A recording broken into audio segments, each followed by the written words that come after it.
Hi friends, మీకు ఈ video నచ్చితే లైక్ చేయండి, సబ్స్క్రైబ్ చేయండి.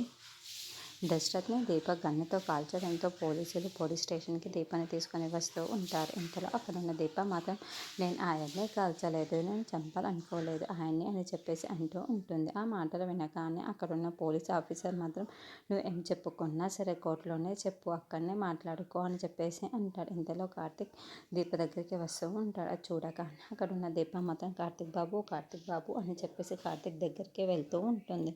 ఇంతలో అక్కడున్న కార్తిక్ దీప దగ్గరికి వస్తూ ఉంటాడు. అక్కడున్న దీపని చూసి చాలా బాధపడుతూ ఉంటాడు.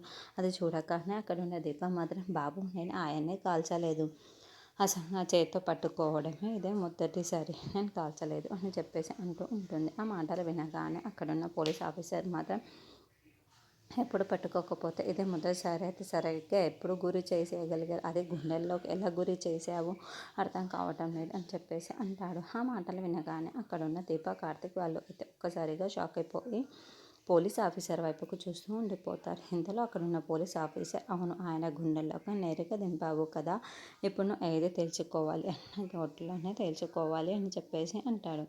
ఆ మాటలు వినగానే అక్కడున్న కార్తిక్ అయితే చాలా కోపంగా పోలీస్ వైపుకు చూస్తూ ఉంటాడు. ఇంతలో అక్కడున్న పోలీస్ ఆఫీసర్ నీకేం చెప్పాలన్నా ఇప్పుడు లైవ్ డిటెక్టర్ పెట్టేస్తాను, ఆ లైవ్ డిటెక్టర్లో ద్వారానే నువ్వు మొత్తం నిజాలు బయటపడతాయి అని చెప్పేసి అంటూ ఉంటాడు. ఆ మాటలు వినగానే అక్కడున్న కార్తిక్ ఒక్కసారిగా షాక్ అయిపోతూ ఉంటాడు. ఏంటి లైవ్ డిటెక్టర్ పెట్టాలి అనుకుంటున్నారా, అలా ఎలా చేయగలుగుతారు మీరు, నా భార్యను కాల్చినట్లుగా మీరు నేరుగా చూసారా అని చెప్పేసి పోలీసుని నిలదీస్తూ ఉంటాడు. ఆ మాటలు వినగానే అక్కడున్న పోలీస్ ఆఫీసర్ అయితే ఒక్కసారిగా షాక్ అయిపోయి కార్తిక్ వైపు అలా చూస్తూ ఉండిపోయి మీరు ఏం చేయాలన్నా సరే కోర్టు నిర్ణయిస్తుంది.